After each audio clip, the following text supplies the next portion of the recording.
छोटा फिर नहीं, गंदी बात। इसको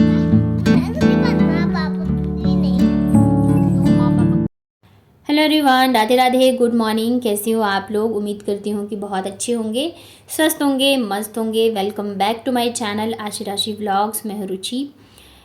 तो सुबह का है टाइम, लगभग 6 बज रहे हैं और यहाँ पे मैं कर रही हूँ बच्चों के स्कूल के लिए लंच की तैयारी। तो जब से आए हैं ना, तभी से दोनों बहनें हल्ला करी हैं कि मम्मा आलू का पराठा बना दो, आलू का पराठा बना दो। तो मैं टाल रही थी, पर आज मैंने कहा चलो बना ही देती हूँ, क्योंकि ये लोग ना खाना वगैरह कुछ भी ढंग से नहीं खा रहे हैं और स्कूल में भी जो भी लंच में देती हूँ तो वो भी ढंग से खा के नहीं आते हैं। नहीं तो लंच में मैं जो भी बना के देती हूँ ना, तो डब्बा फिनिश करके ही आते थे दोनों। लेकिन अभी क्या है ना, थोड़ा बहुत बचा करके वापस ले आ रहे हैं। खास करके आशिका है, जैसे मैं पराठा दे रही हूँ या चीला दे रही हूँ या कुछ भी बना के दूँ ना, तो वो आधा खाती है, आधा वापस लेके आ जाती है। तो मैंने कहा चलो शायद आलू का पराठा दूँगी तो वो अच्छे से खा के आ जाए। और हम माएँ बस यही सोचती हैं कि चाहे कुछ भी हो, बच्चे जो है वो अच्छे से खाना पीना खा ले और वो खुश होने चाहिए, स्वस्थ होने चाहिए। तो यहाँ पे आलू बॉईल हो गया था और ठंडा करके मैंने इसे मैश कर लिया। वैसे ठंडे का मौसम है तो ज़्यादा टाइम नहीं लगता है किसी भी चीज़ को ठंडा होने में, और गर्म भी रहता है तो चल जाता है। तो उसके बाद यहाँ पे ना 1 चम्मच के करीब मैंने अदरक, लहसुन और हरी मिर्च कुटी हुई डाला है। हरी मिर्च मतलब कूट के डालो ना, तो मतलब आधा या 1 मैं डालती हूँ ताकि ज़्यादा तीखा ना हो, नहीं तो फिर बच्चे नहीं खाएंगे। और लाल मिर्च का यूज़ मैं बिल्कुल भी नहीं करती हूँ, बहुत रेयरली ही करती हूँ। वैसे मैं ग्रीन मतलब हरी मिर्च का ही यूज़ करती हूँ। उसके बाद यहाँ पे मैंने 1 मीडियम साइज़ का प्याज बारीक कटा हुआ डाला है। उसके अलावा मैंने डाला है थोड़ी सी सौंफ, और ये है मेरा धनिया पाउडर जो कि मैं घर पे बनाती हूँ। इसके अलावा मैंने डाला है स्वाद अनुसार नमक, और अब मैं इसमें डालने वाली हूँ अमचूर पाउडर। आप इसकी जगह क्या बोलते हैं, नींबू भी डाल सकते हैं। और थोड़ा सा मैंने यहाँ पे गरम मसाला भी ऐड किया था।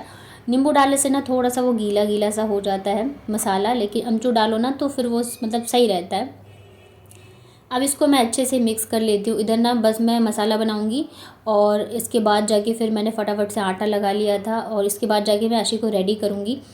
आशी जब रेडी हो जाएगी ना, तभी जाके मैं फिर फटाफट से पराठे बनाऊँगी, तो आशी को भी खिला दूँगी और इधर जो है मैं लंच के लिए भी बना दूँगी, क्योंकि भाई अकेले सारी चीज़ें देखनी होती है। इधर लंच भी देखो, उधर बच्चों को भी रेडी करो, फ्रेश वगैरह होते हैं तो वो भी ध्यान रखो, सारी चीज़ें करनी होती है। गर्मियों में तो फिर भी ये रहता है कि चलो टाइम रहता है, बट ठंड में बहुत ज़्यादा दिक्कत होती है दोनों चीज़ें करने में। और बच्चे भी चलो एक होते हैं समझदार, या मतलब बड़े होते हैं जो कि खुद से कर ले, तो वो भी नहीं है।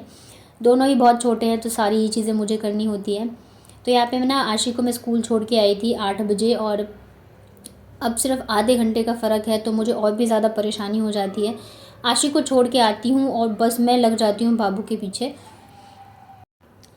तो यहाँ पे बाबू भी रेडी हो चुकी है, बस इसकी मैं चोटी कर दूँगी। और दोनों बच्चे के बाल जो है लंबे हो गए हैं, तो मुझे दोनों की ही चोटी करके भेजना पड़ता है। और साथ ही यहाँ पे ठंड भी बहुत ज़्यादा बढ़ गई है, सुबह के टाइम तो बहुत ही ज़्यादा होती है। तो जैकेट भी दोनों को पहना के भेजती हूँ। आशिका तो है स्कूल वाला जैकेट, तो वो वही पहन के जाती है। अभी बाबू के लिए लेके आना है, तो अभी जब ये आएंगे तब फिर लेके आऊँगी, क्योंकि मतलब थोड़ा सा दूर ही मिलता है। जहाँ से हम लोग स्कूल ड्रेस लेके आए थे तो वहीं पे मिलता है। तो तब तक मैंने ना ये वाला जैकेट इसको पहना दिया है। और ये ना आशिका जैकेट था, तो उसको छोटा आ रहा है तो बाबू पहन रही है। तो आज इतनी ज़्यादा खुश हो रही थी ना, बहुत ही ज़्यादा खुश हो रही थी, यस मैं भी जैकेट पहन के स्कूल जाऊँगी। बचपन यही होता है कि मतलब छोटी छोटी चीज़ों पे ना बहुत ज़्यादा खुशी हो जाती है, और हम जैसे जैसे बड़े हो जाते हैं ना, तो फिर वो चीज़ें जो है ना, वो फीलिंग नहीं रह जाती है। चाहे हम कितनी भी बड़ी चीज़ें कर लें, लेकिन ये जो खुशी होती है ना बचपन वाली, वो हमें कभी नहीं मिल पाती है फिर वापस से। तो अभी मैं वही देख के इसको सोच रही थी, इतनी ज़्यादा खुश थी ना, मैं बता नहीं सकती हूँ कि मम्मा मैंने जैकेट पहना है, मैं भी स्कूल जैकेट पहन के जाऊँगी। तो इसके बाद फिर डायरेक्ट जब बच्चों की छुट्टी हो गई थी, तब मैं मिल रही हूँ यहाँ पे। मैं मतलब छुट्टी के टाइम पे क्या होता है ना, गाड़ी वगैरह चलती रहती है, तो मैं कहती हूँ कि दोनों हाथ पकड़ के चला करो। लेकिन ये बाबू जो है ना, ये बहुत ज़्यादा बदमाशी करती है। आशी तो फिर भी हाथ पकड़ने को जा रही थी, पर वो बिल्कुल भी मानने को तैयार नहीं थी। नहीं, मुझे ऐसे ही जाना है, अकेले ही जाना है। और वैसे तो मैं थोड़ा लेट ही गई थी, तो तब तक जो है इतनी ज़्यादा भीड़ भाड़ नहीं होती, काफ़ी सारे बच्चे जो है घर चले गए होते हैं। कैसे कैसे पानी पीता है रचित तुम्हारा? हाँ।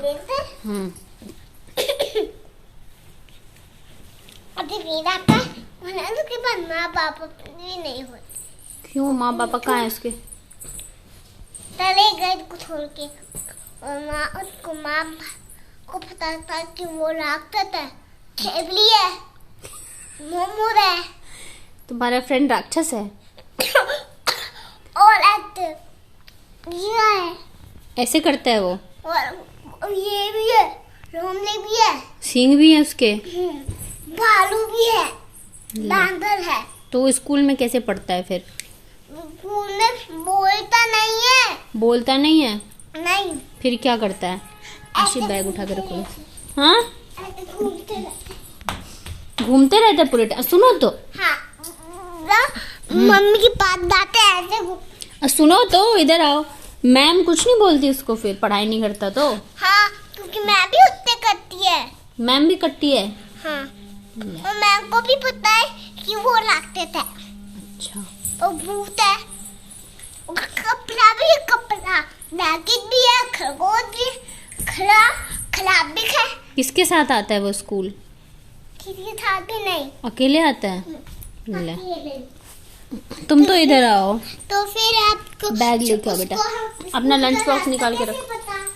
उसको रास्ता पता है। कैसे मेरे पता? स्कूल का कैसे पता हो तुमको? है ना, ऐसे छुके खुद दिख जाता है।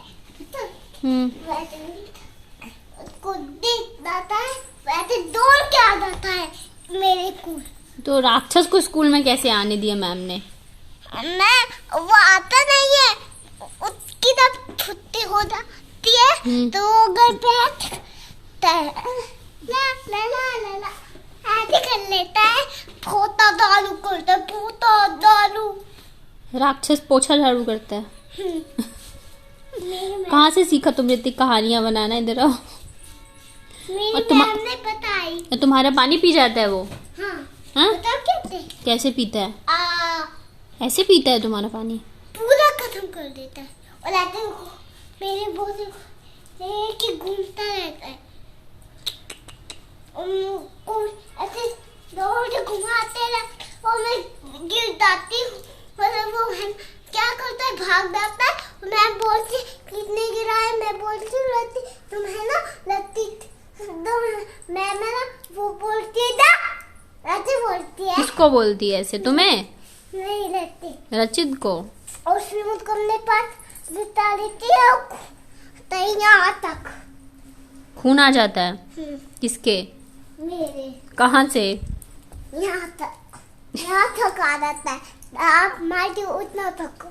मैं तुम्हें मारती हूँ? कब मारा मैंने तुम्हें? जितना उतना। वो तो टूट गई, बोतल टूट गई। ऐसे घुमाता है तुझे? हाँ। ये देखो एक मैडम को क्या कर रही है। स्कूल में लंच करते हैं, घर में आके करते, ये बताओ। हैं? स्कूल फिर बातें करने में मैडम को टाइम नहीं मिलता है ना, तो घर पे आके खा रही है। बातें करने में एक्सपर्ट हूँ। तभी तो देखो कैसी हो गई, सूखी सी। बातें करने में एक्सपर्ट हूँ। तो उसके बाद फिर मैं मिल रही हूँ शाम को। बच्चे जो हैं सो के उठ गए थे, तो दोनों को ही मैंने स्वेटर वगैरह पहना दिया है। और फिर यहाँ पे मैं लग गई थी मेरे काम में। तो मुझे ठंड के ही कपड़े वगैरह निकालने थे, तो वही मैं देख रही थी। और जब मैंने ये बैग निकाला है ना बेड के नीचे से, तो मुझे मतलब लग रहा है कि चूहा जो है वो घुस गया था। मतलब मैं जब थी नहीं ना 15 दिन, तो शायद चूहे ने कुछ ना कुछ तो करा है। वैसे तो मैं सारा ही बंद करके गई थी, लेकिन फिर भी पता नहीं कहाँ से घुस गया था। तो बैग के ऊपर ना वैसे कागज़ वगैरह थोड़े से कटे कटे से मुझे दिखे हैं, तो मैं सारी चीज़ें जो है एक बार निकाल करके देख लेती हूँ। तो इनमें ना बच्चों की टोपियाँ वगैरह, स्वेटर वगैरह, और मेरे भी कुछ हैं कपड़े, तो वही सब मैं निकाल के दे रही थी। अब पता है, एक तो ऑलरेडी दिन छोटे होते हैं, काम इतने होते हैं, ऊपर से चूहे से मैं बहुत ज़्यादा परेशान हो गई हूँ। हर 15 दिन 20 दिन में ना मुझे ये करना ही पड़ता है। और अभी शाम का टाइम में मेरा बिल्कुल भी मन नहीं था, और ना ही हिम्मत थी कि मैं पूरे बेड के नीचे अभी क्लीनिंग करूं। तो आगे जो भी बैग वगैरह रखे थे, तो वो तो सारे मैंने निकाल के देख लिया कि कहीं कुछ काटा ना हो, लेकिन बहुत ज़्यादा परेशान हो जाता है। कहते हैं ना, चूहे को मारना नहीं चाहिए, पकड़ना नहीं चाहिए, लेकिन कोई भी ऐसे जानबूझ के नहीं करता। जब बहुत ज़्यादा परेशान हो जाता है ना, तभी हम ऐसे काम करते हैं, मतलब कि करने पे मजबूर हो जाते हैं। अगर ऐसी आए जाए खाए पिए तो कोई दिक्कत नहीं है, लेकिन बहुत ज़्यादा नुकसान कर देते हैं चूहे भी। अब यहाँ पे देखो मेरा इतना सारा काम बढ़ गया था, एक एक चीज़ें मैंने निकाल के देखी हैं। इसके अलावा मेरे यहाँ पे टॉप्स वगैरह, मतलब वुलन जो टॉप होते हैं वो भी मैंने निकाले थे, क्योंकि ठंड आ गई है तो मतलब पहनूंगी मैं। और पता नहीं मुझे ये आएंगे यानी पिछले साल तक मैं पतली थी तो मुझे आ जा रहे थे, इस बार पता नहीं मुझे आएंगे यानी आएंगे भी तो बहुत ज़्यादा टाइट होगा। और पता है मतलब मुझे लगता है डेली ही एक ना 2 कमेंट मुझे ऐसे दिख जाते हैं जिसमें ये रहता है कि क्या आप प्रेग्नेंट हो, क्या आप प्रेग्नेंट हो। कभी कभी ना सुन के मतलब बहुत ज़्यादा मतलब गुस्सा भी आता है कि मतलब बता चुकी हूँ मैं बहुत बार चीज़ें, उसके बाद भी वही है। देखिए बॉडी हमेशा एक जैसी तो नहीं रहती और ना ही इंसान जानबूझ के चाहता है कि वो मोटा हो जाए, उसका पेट निकल जाए या कुछ भी। हर इंसान यही चाहता है कि वो हमेशा फिट रहे, अच्छा दिखे, लेकिन अभी क्या ही कर सकते हैं बताओ। खुद पे ध्यान देने का इतना टाइम नहीं रहता है। अगर मेरे पास चलो कोई हो, हेल्प हो, तो मैं चलो थोड़ा सा टाइम निकाल के खुद पे ध्यान दूँ। यहाँ पे मुझे सारी चीज़ें अकेले ही करनी होती है, तो मैं कहाँ से अपने लिए टाइम निकाल पाऊँगी। और अभी मेरे लिए सबसे ज़्यादा ज़रूरी जो है वो है बच्चे, और उन्हीं की सारी चीज़ें जो है वो मेरे लिए ज़रूरी है। हालांकि मैं सोचती ज़रूर हूँ कि अब मैं थोड़ा सा खुद पे ध्यान दूँगी, करती भी हूँ, पर पॉसिबल नहीं हो पाता है। और अगर आपका पेट निकल गया या आपको वेट कम करना है तो आपको एक्सरसाइज करने होंगे, योगा वगैरह करना होगा। सिर्फ अगर हम ये चाहेंगे ना कि खाना पीना कम करके हम वेट कम कर ले या पेट हमारा ठीक हो जाए, तो वो पॉसिबल नहीं होता है। ऐसा नहीं है कि मैं बहुत ज़्यादा खाती हूँ तब मैं ऐसी हो गई, मैं पहले भी ऐसे ही खाती थी पर मैं बहुत ज़्यादा पतली थी। तो प्लीज़ ऐसे कमेंट नहीं किया करिए क्योंकि मुझे भी बुरा लगता है और मैं जानबूझ के ये सब चीज़ें नहीं हैं। और अब तो ठंड आ गई है तो अब तो और भी दिन छोटे होंगे तो मैं बिल्कुल भी कुछ नहीं कर पाऊँगी, और मुझसे बहुत सारी हाउस वाइफ होंगी जो कि रिलेट कर पाई होंगी। ज़ाहिर सी बात है, देखिए वज़न बढ़ता है, हम पेट निकलता है, लेकिन हम क्या कर सकते हैं बताइए, कुछ ऑप्शन नहीं रहता हमारे पास। तो यही है, आई होप आप लोग समझोगे। और प्लीज़ आगे से ऐसे मत कमेंट करिए। प्रेगनेंसी का बिल्कुल दूर दूर तक मैंने कुछ नहीं सोचा, ना ही मैं सोच रही हूँ। हालांकि मेरे ऊपर बहुत ज़्यादा प्रेशर बनाया जा रहा है, पर मैं बिल्कुल भी ऐसी कोई गलती नहीं करने वाली हूँ। अगर कभी ऐसा कुछ होता है तो मैं आप लोगों के साथ ज़रूर शेयर करूँगी। उम्मीद है आप लोग समझोगे। तो कैसा लगा आज का व्लॉग बताइएगा कमेंट में। वीडियो पसंद आया है तो वीडियो को लाइक करिएगा, नई है चैनल पे तो चैनल को कर लीजिएगा सब्सक्राइब। मिलती हूँ फिर नेक्स्ट व्लॉग में, तब तक अपना ध्यान रखिए।